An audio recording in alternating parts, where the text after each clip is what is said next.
Movie की starting होती है एक मिनिएचर आर्ट के बने घर से, जहाँ पर बहुत सारी छोटी छोटी चीजें पड़ी होती हैं। इस घर में एक फैमिली रहती है। इस घर में जो बूढ़ी औरत है उसकी मौत हो गई है और अब उनकी फैमिली उसके फ्यूनरल के लिए जा रही है। इस फैमिली में इस बूढ़ी औरत की एक बेटी जिसका नाम एनी है, उसका हस्बैंड और 2 बच्चे जिसमें एक लड़का और लड़की है, जो कि काफी अजीब थे। उसकी लड़की ज्यादा ही अजीब थी, जो कि उल्टी सीधी हरकतें किया करती थी। बच्ची होने के बावजूद भी उसका जिस्म बड़े लोगों के जैसा था, वह नॉर्मल बिल्कुल भी नहीं थी। जब ये लोग वहाँ फ्यूनरल पर पहुँचते हैं तो वहाँ पर और भी बहुत सारे अनजाने लोग शामिल होने के लिए आते हैं। जब एनी वहाँ पर स्पीच दे रही होती है तो इस दौरान उसकी बेटी एक बहुत ही अजीब सी आवाज निकालती है। एनी ने अपने गले में एक अजीब सा निशान पहना हुआ था और बिल्कुल ऐसा ही लॉकेट उसकी मॉम की लाश के गले में था। यहाँ पर अनजान लोगों का आना तो हैरानी भरा था ही, लेकिन एक आदमी एनी की बेटी की तरफ देखकर मुस्कुराता है और वो भी उसे देखने लगती है। उसके बाद वह फैमिली अपने घर वापस आ जाती है। यहाँ पर हमें पता चलता है कि एनी एक मिनिएचर आर्टिस्ट है और ये जो घर हमें स्टार्टिंग में दिखाया गया था वह उसी ने बनाया है। एनी का बेटा पीटर भी थोड़ा अजीब है, उसे सिगरेट और कई तरह के नशे की आदत है। इस फैमिली में एनी का हस्बैंड ही था और उसकी बेटी तो सबसे ज्यादा अजीब थी। एनी की बेटी जब रात को सोने के लिए जाती है तो अपनी मॉम से पूछती है कि नानी के मर जाने के बाद मेरा ख्याल कौन रखेगा, जिस पर उसकी मॉम कहती है कि बेटा मैं तुम्हारा ख्याल रखूंगी। इसे सुनकर उसकी बेटी बहुत ही अजीब सवाल पूछती है। वह कहती है जब आप मर जाओगी तब मेरा ख्याल कौन रखेगा। यह सुनकर वह घबरा जाती है, लेकिन तब झट से बोलती है कि तुम्हारा भाई पीटर, वो तुम्हारा ख्याल रखेगा। एनी उसे बताती है कि तुम्हारी नानी तुमसे सबसे ज्यादा प्यार करती थी, इतना कि वह बचपन में मुझे तुम्हारे पास तक नहीं आने देती थी, खुद ही तुम्हें दूध पिलाती थी। एनी अपनी बेटी को सुलाने के बाद अपनी मॉम का सामान चेक करने लगती है, जिसमें इसे एक नोट मिलता है जिसमें वह यह कहकर माफ़ी मांग रही होती है कि इन सब की कुर्बानी दी जाएगी, वह बहुत कीमती होगी और इसके बदले तुम्हें इनाम भी दिया जाएगा। उसका यह कहना एक मैसेज था। अगले दिन एनी की बेटी जब क्लास में बैठी थी तो अचानक एक परिंदा खिड़की से आकर जोर से टकराया, जिससे उसकी मौत हो गई। क्लास में ही एक कैंची पड़ी थी। एनी की बेटी उस कैंची से उस मरे हुए परिंदे का गला काट देती है, कटे हुए सिर को अपने पास रख लेती है। जब वह घर जा रही होती है तो वहाँ पे हम एक औरत को खड़ा हुआ देखते हैं जो लगातार एनी की बेटी को देखे जा रही थी। अब ये फैमिली एनी की मॉम की कमरे को बंद करने का फैसला करती है। एनी की मॉम की कब्र को खोदकर किसी ने उसकी लाश को बाहर निकाल लिया है। एनी अक्सर यहाँ आती है। वो अपनी मॉम के बारे में बहुत सारी अजीबोगरीब बातें बताने लगती है। वह बताती है कि उसकी मॉम थोड़ी पागल थी, वह उसके भाई के अंदर किसी और को डालना चाहती थी। इस सब से परेशान होकर उसके भाई ने अपनी जान ले ली। के बाद अचानक से उसके डैड की भी मौत हो गई। इसके अलावा उसकी मॉम इतनी अजीब थी कि पता नहीं कैसे वो लोगों को अपने कंट्रोल में कर सकती थी। उसके पास एक अजीब सी ताकत थी जिसके जरिए वह आदमियों को अपने कंट्रोल में कर सकती थी। इसलिए जब उसका बेटा पैदा हुआ तो उसने उसे अपनी मॉम के पास नहीं जाने दिया, लेकिन जब उसकी बेटी पैदा हुई तो उसने उसे उसकी मॉम के पास जाने दिया। यही वजह थी कि उसकी बेटी अजीब सी थी, नॉर्मल नहीं है। एनी की बेटी जो अपनी कमरे में थी, अचानक उसके पास अजीब सी तेज रोशनी आई जो उसे एक मैदान की तरफ इशारा कर रही थी। जब उसकी बेटी मैदान में गई तो वहाँ एक आदमी आकर बीच में बैठा हुआ था। उसे देखकर ऐसा लग रहा था जैसे वो कोई शैतानी रिचुअल कर रहा हो। उसकी बेटी उसे बड़े गौर से देख रही थी। तभी एनी वहाँ आ जाती है, खींचकर उसे अपने साथ ले जाती है। अब पीटर के दोस्त उसको पार्टी में बुलाते हैं। पीटर जाने के लिए तैयार हुआ तो एनी ने अपनी बेटी को भी उसके साथ पार्टी में भेज दिया ताकि वह शराब वगैरह ना पिए। पार्टी में पहुंचने पर पीटर अपने दोस्त के साथ मिलकर एंजॉय करने लगा। वह वहाँ सिगरेट भी पीने लगता है। उसकी बहन बोर हो रही थी, इसलिए घूमते हुए वह एक जगह पर आती है और केक खा लेती है जिसमें कि ड्राई फ्रूट था। उससे खाने के बाद उसकी तबीयत खराब हो जाती है क्योंकि उसको ड्राई फ्रूट से एलर्जी थी। उसका सांस बंद होने लगा, दम घटना शुरू हो गया। ऐसी हालत देखकर पीटर काफी घबरा गया। फौरन उसी गाड़ी में बिठाकर हॉस्पिटल के लिए निकल गया। रास्ते में उसने सांस लेने के लिए अपना सिर खिड़की से बाहर निकाला, लेकिन इस दौरान गाड़ी के आगे एक जानवर आ जाता है जिसे बचाने के लिए पीटर गाड़ी सीधी साइड पर कर लेता है और उस साइड पर लकड़ी का एक खंबा था जिससे उसकी बहन का सर इतनी जोर से टकराता है कि उसकी वहीं मौत हो जाती है और उसका सिर उसके जिस्म से अलग होकर सड़क पर गिर जाता है। इसके बाद पीटर बहुत ज़्यादा दुखी हो जाता है और सदमे में चला जाता है और अपने मॉम डैड को कुछ भी बताए बगैर चुपचाप अपने कमरे में आकर लेट जाता है। अगली सुबह जब एनी को अपनी बेटी की मौत का पता चलता है तो वह बहुत ज्यादा दुखी होती है और फूट फूट कर रोने लगती है। वह इस सदमे से बाहर नहीं आ पा रही थी। इस हादसे के बाद इस फैमिली का बर्ताव एक दूसरे के साथ बहुत अजीब हो गया। हर कोई एक दूसरे से बात नहीं कर रहा था, सब चुप ही थे।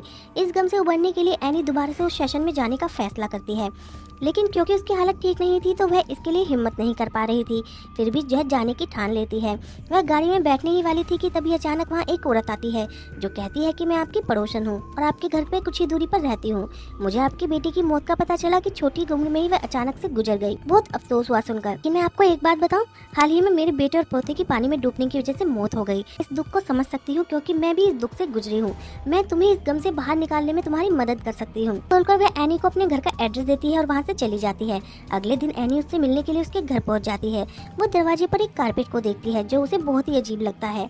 उसे ऐसा लगता है जैसे यह कारपेट उसने पहले भी कहीं देखा है। इससे पहले कि वह कुछ ज्यादा सोच पाती, वह औरत दरवाजा खोलकर उसे अंदर बुला लेती है और ये दोनों बातें करने लगती हैं। इस तरह इनकी दोस्ती हो जाती है।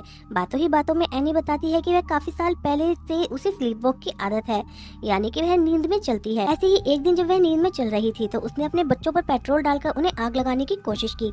ऐन वक्त पर उसे होश आया और उसने खुद को रोक लिया। उस दिन से ही उसके और उसके बेटे के बीच के ताल्लुकात अच्छे नहीं थे, क्योंकि उसे लगता था कि वह उसकी दुश्मन है, क्योंकि उसने अपने ही बच्चों की जान लेने की कोशिश की। घर आकर एनी अपनी बेटी की मौत का मिनिएचर आर्ट बना रही होती है। देखकर उसके हस्बैंड काफी परेशान हो जाते हैं। अगले दिन एनी जब एक स्टोर में शॉपिंग कर रही थी तो उसे वह औरत दोबारा मिलती है। वह बताती है कि हाल ही में उसने एक रिचुअल करके अपने पोते की आत्मा से बात की, ऐसा उसे भी करना चाहिए। फिर वह उसे काफी मिन्नतें करके अपने घर ले जाती है और वो प्रोसेस करके सच में अपने पोते की आत्मा से बात करके दिखाती है। एनी को यह प्रोसेस जरा भी पसंद नहीं आता, लेकिन वह औरत बहुत चालाक थी। वह उसे सलाह देती है कि तुम भी ऐसी करो, अपनी बेटी की आत्मा से बात करने की कोशिश करो, तुम उसे बुलाओ यहाँ, तुम्हें कुछ भी नहीं करना पड़ेगा, बस इसकी एक चीज लो, कुछ मंत्र पढ़ो और बस तुम उसकी आत्मा से बात कर सकती हो। उसी रात एनी स्लीप वॉक करते हुए पीटर के कमरे में जाती है।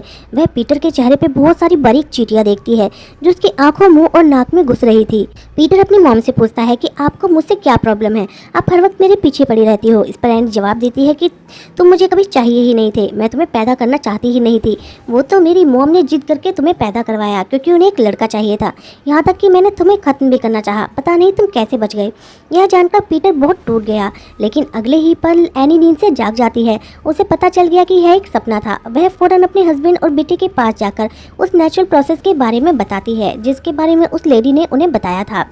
इस प्रोसेस को बताकर वह उसे करना शुरू कर देती है। वह अपनी बेटी की एक डायरी लेती है और उस पे कुछ मंत्र पढ़ने लगती है। अब बहुत ही अजीबोगरीब चीजें होना शुरू हो जाती है। अचानक ही एनी अपनी बेटी की आवाज में बात करने लगती है और मोमबत्तियां भी अपने आप ही बुझने लगती हैं।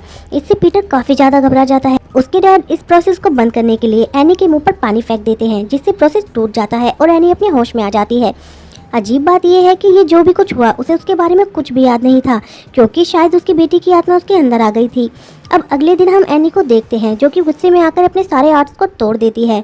एनी अपनी बेटी की वो डायरी जिसे उसने रिचुअल प्रोसेस में इस्तेमाल किया था, उसमें पीटर की तस्वीर अपने आप ही बढ़ने लगती है। अगले दिन जब पीटर स्कूल में था तो वह अपने आप को शीशे में देखता है, जहाँ पर उसका असल रूप और शीशे में दिखाया गया रूप बिल्कुल उल्टे थे। यानी कि असल में उसके एक्सप्रेशन परेशानी वाले थे, लेकिन उसकी परछाई में वह काफी खुश नजर आ रहा था। उसके चेहरे पे मुस्कुराहट थी। एनी अपनी बेटी की उस डायरी को जलाने की कोशिश करती है, लेकिन वह डायरी को जला नहीं पा रही थी, क्योंकि जब डायरी को आग लगी तो उसे भी आग लग जाती है। इन सारी चीज़ों से वह बड़ी कंफ्यूज हो जाती है। उसके दिमाग में कई सारे सवाल थे जिनका जवाब पाने के लिए वो पड़ोसन के घर जाती है, जहां उसकी पड़ोसन तो नहीं मिलती, लेकिन काले जादू का सामान पड़ा हुआ था। वहां पीटर की तस्वीर भी रखी हुई थी, यानी कि यह जादू उसकी तस्वीर पर किया जा रहा था। अब वह उस कालीन पर ध्यान देती है तो उसे याद आता है कि बिल्कुल इस तरह का कालीन उसके मॉम के पास भी था। वो जल्दी से भागकर अपने घर जाती है और उसकी मॉम का सामान चेक करने लगती है। उसे उसके जैसा बहुत सारे कालीन वहाँ मिलते हैं और ये किसी जादू के निशानों की तरफ इशारा कर रहे थे। उसे शक होता है और वह एल्बम को देखती है, जहां उसको अपनी मॉम के साथ वह पड़ोसन भी दिखाई देती है। यानी कि वह औरत शुरू से उसकी मॉम के इशारों पर काम करती थी और उसकी मॉम के गुजर जाने के बाद बड़ी चालाकी से उससे ऐसा करवा रही थी। वो अपने किसी मकसद को पाने के लिए ऐसा कर रही थी। वहाँ उसे एक किताब मिलती है जिसमें आत्मा, भूत और डीमन शैतान के बारे में लिखा गया था। उसको पढ़कर उसे पता चलता है कि असल में यह सब क्यों किया जा रहा है और वो ऐसा क्यों करवा रही थी। दरअसल यह सब कुछ डीमन को एक शरीर दिलवाने के लिए किया जा रहा था, क्योंकि वह एक शैतानिक ग्रुप का हिस्सा थी। वह डीमन की पूजा किया करती थी और उसको अपना गॉड समझती थी, क्योंकि डीमन बहुत ही ताकतवर है। इसीलिए एनी की मॉम सबसे पहले उसे अपने बेटे में डालने की कोशिश की थी। इसी दौरान उसे बहुत ज्यादा तकलीफें दी गई थी। उस पर इतने जुल्म किए गए थे कि वह उसने तंग आकर अपनी जान ले ली और वह मर गया। इसके लिए फिर वो कोई और जिस्म ढूंढने लगी, लेकिन एनी ने अपने बेटे पीटर को उसके पास नहीं जाने दिया, इसलिए वह पीटर में उसे नहीं डाल पाई। लेकिन एनी ने अपनी बेटी को उसके पास जाने दिया। इसी वजह से उसकी मॉम ने उसकी बेटी के अंदर ही उस डीमन को डाल दिया। इसीलिए वह इतनी ज्यादा अजीब थी। नानी को लड़का चाहिए था, क्योंकि उसको जिसमें डालना था वह उसे असल टारगेट बनाया। क्योंकि अब उसकी बेटी मर चुकी, तो उन्हें उस डीमन को उस पीटर के अंदर डालना था। ये सब बातें जानने के बाद एनी अपने घर के ऊपर छत से बना एक छोटा कमरा चेक करती है, जहाँ उसे अपनी मॉम की लाश दिखाई देती है जो कि सड़ गल रही थी और उसका सिर भी नहीं था। जैसे कि हमें पता है कि एनी की मॉम की लाश को कब्र से चोरी कर लिया गया था, तो यहाँ इस बात का खुलासा होता है कि लाश को असल में उन्हीं के लोगों ने निकाला और उसके बाद उनका सिर काट दिया गया, क्योंकि सिर काटना भी उनके ही रिचुअल का एक हिस्सा था। तभी अचानक से छत पर खून से डीमन का निशान बन जाता है और घर में बाकी जगहों पर भी डीमन के निशान बन जाते हैं। जब पीटर क्लास में बैठा था तो उसे बहुत ही अजीब तरह की आवाज सुनाई देती है, जिसके साथ ही उसका जिस्म अकड़ गया और उसे पता नहीं क्या होने लगा। वह अपना सिर जोर से टेबल पर देकर मारता है, जिससे उसकी नाक जख्मी हो जाती है और खून निकलने लगता है। ये सब करने के बाद वह अजीब तरह से बौखला गया। वह इतना डर गया कि नीचे गिर जाता है। वह बहुत ज़्यादा घबरा जाता है। उसकी ऐसी हालत देखकर क्लास के बाकी बच्चे भी बहुत डर जाते हैं कि डैड स्कूल आकर उसे वापस घर ले जाते हैं। पीटर को जख्मी देखकर एनी को बहुत बुरा लगता है। वह अपने हस्बैंड को बुलाकर अपनी मॉम से जुड़ी सारी बातें बता देती है, लेकिन वह इन बातों पर यकीन नहीं करता। वो सोचता है कि इसका दिमाग खराब हो गया है, ये पागल हो गई है जो ऐसी बातें कर रही है। एनी बार बार अपने हस्बैंड को मनाने की कोशिश करती है कि हमारी बेटी की डायरी को जला देते हैं, क्योंकि यह डायरी ही इन सब चीज़ों से जुड़ी हुई है। इसके बाद सब कुछ ठीक हो जाएगा, पर उसका हस्बैंड इसके लिए मना कर देता है, क्योंकि ऐसा करने पर एनी भी जल जाएगी और उसकी मौत हो जाएगी। लेकिन एनी उसकी बात नहीं सुनती और वह डायरी को आग में फेंक देती है। लेकिन इस बार आग एनी को नहीं लगती, एनी के बजाय उसके हस्बैंड को लग जाती है, जो कि काफ़ी बुझाने के बाद भी नहीं बुझती और बढ़ती ही जाती है।